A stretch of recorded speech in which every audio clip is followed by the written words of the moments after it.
I think that the set this year is much more risky than it's been in the past. My name is Sophie. I am a co-choreographer of our 2025 ICCA set. The overall arc of the set is something chaotic is happening that you're trying to escape. You pretend that you don't care about that situation that you left behind, but in the end you realize that you do, and you realize that you have a home and something that comforts you at the end of the day, and that it's all gonna be okay. My name's Omat. I am the music director and vocal percussionist for our 2025 ICCA set. My favorite musical moment in the set this year is the first conducted opening hit of Frontier.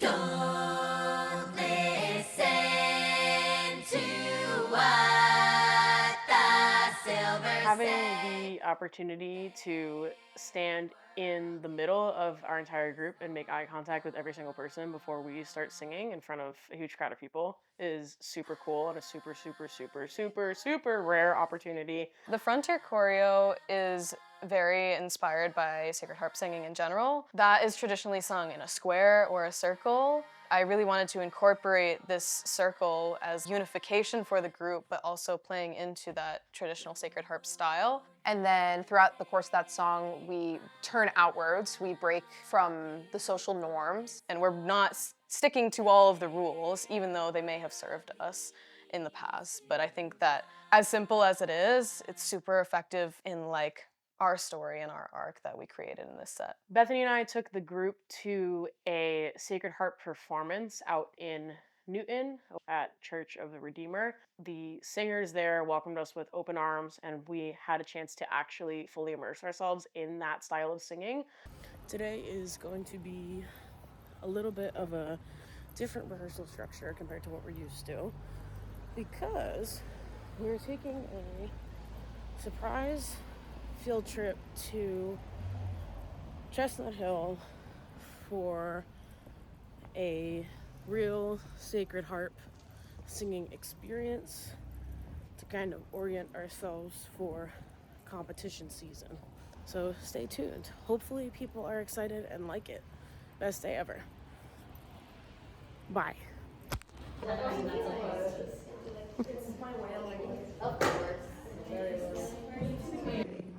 I remember hearing an episode where the hopeful gospel chord.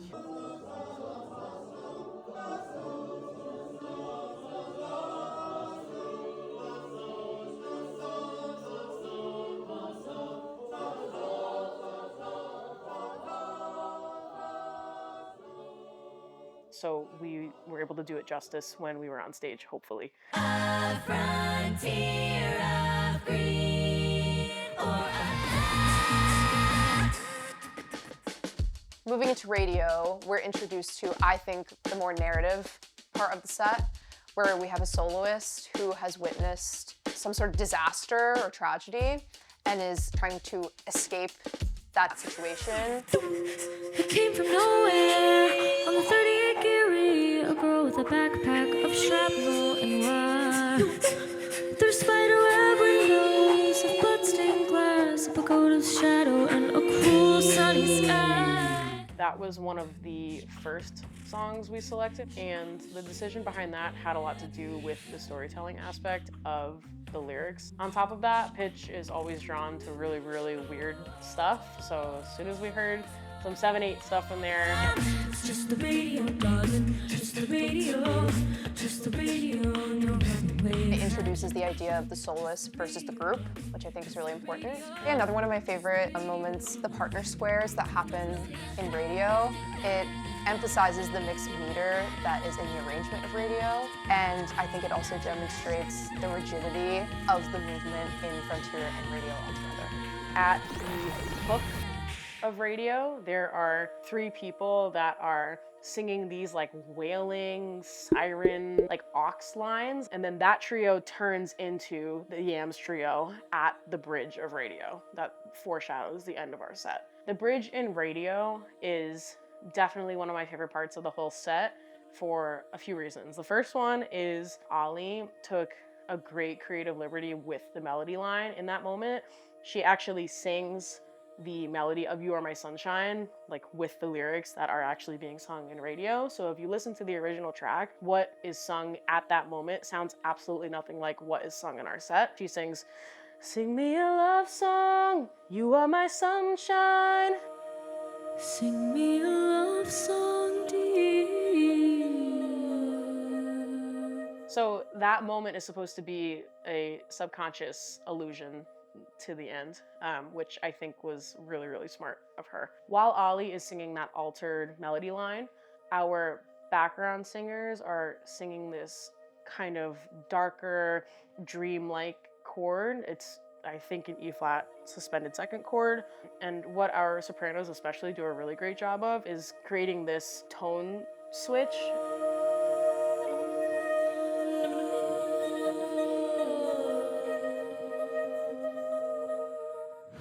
What good has the news ever done me?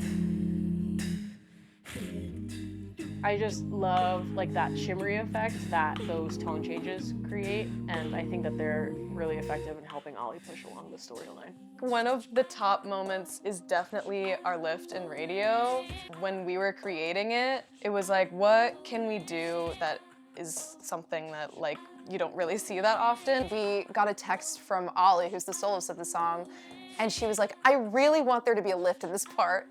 And she sent us pictures of a drawing that she had done of like stick figures like being launched into the air. And she was like, I really want it to look something like this. That lift went through many edits. It originally had 4 people, and we were kind of struggling with figuring out how 4 people were gonna lift Ollie in this like basket hold while also singing these sustains, and eventually I was just kind of like, I maybe can just lift her, and that is just what ended up happening. And there's a video somewhere out there, I think, of the first time we lifted her and she bonked her head on the ceiling. So there was a lot to workshop with that, but I think it was really, really worth it because that visual is so impactful, at least to me. But the process of getting to that point is really funny. I'm sorry, mama. Ollie is in a chaotic place. There are people who like want her spot. She is getting away from the craziness of reaching arms, people like wanting to get away but aren't able to. There's so much happening in the backs. We've got a melody that's basically doubled but like a beat behind in like one of the top lines. In that same section, the 8th notes just like slowly speed up. Shout out Elliot Von Wendt. Just the radio and your runaway imagination.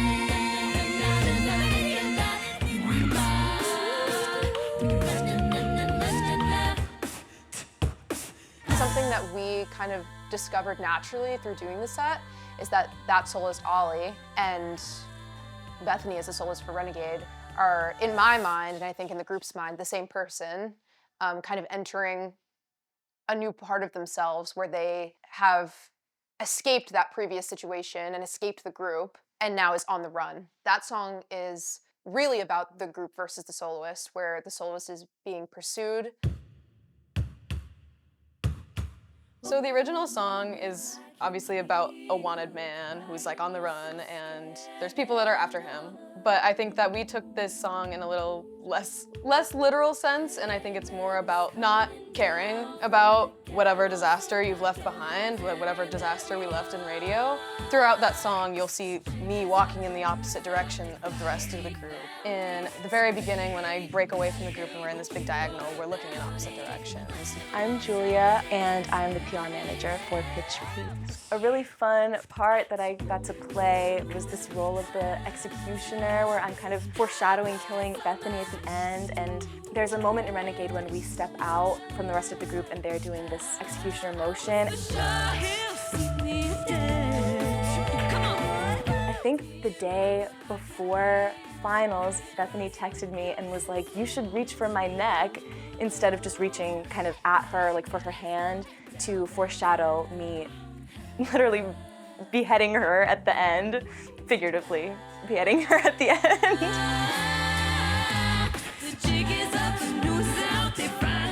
The interlude in Renegade after the second chorus is something that I had the chance to arrange, which was really, really fun. And the whole point of that was to push the storyline along. You'll hear the soprano line kind of reference the You Are My Sunshine motif that you hear Ollie sing in Radio. And we switch into this minor feel to help create chaos around Bethany that complements the chaos of the choreo in that moment, and also helps lead up to this silent, slower section that I also had the chance to arrange. I'm in fear for my life and I don't have very long. In the slower section that follows that pre-bridge moment, you start to hear the sopranos and mezzos bring back lyrics from the first song in our set, Frontier, which kind of helps emphasize the moment between Bethany and Ollie that's happening in the middle of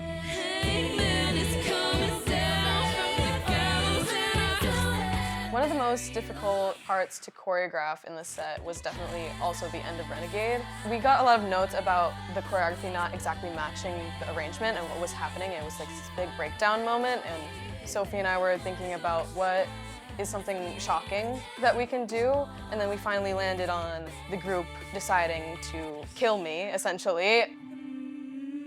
The amazing thing about that transition into You Are My Sunshine is that it's one of those open-ended, open to interpretation situations where there is, again, another entity in the form of a trio that is coming to comfort that soloist and remind them that everything's gonna be okay. It's so meaningful to me, especially just because being in this group has changed my life in so many ways. I just feel like so loved in this group, and it's brought me so much joy in the same way that I think the message that You Are My Sunshine is really trying to communicate. So I feel like it really resonates so well with how I really feel to be in this group.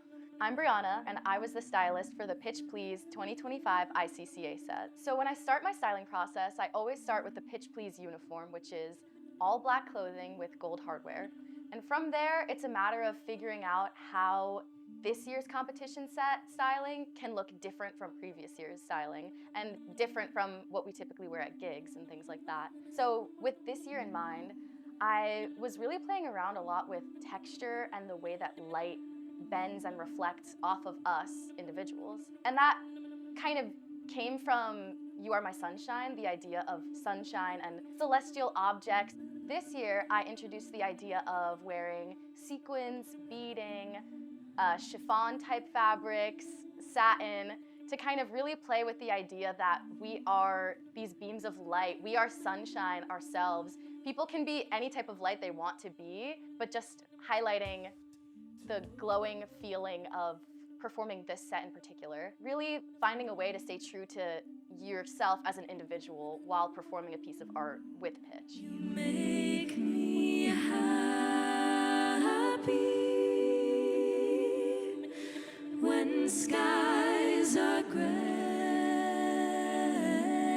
I think my process of crafting a solo line is different than the other answers that you might hear in a set like this, just because I was a part of a trio in You Are My Sunshine. And I think when you're in any group of people singing, but especially in one that is more exposed like a trio or a duet, it's really important that you craft your line to support the other people that you're singing with. A cool addition that we made to that song that wasn't in the original arrangement was this aux duet harmony line that me and Ollie came up with together.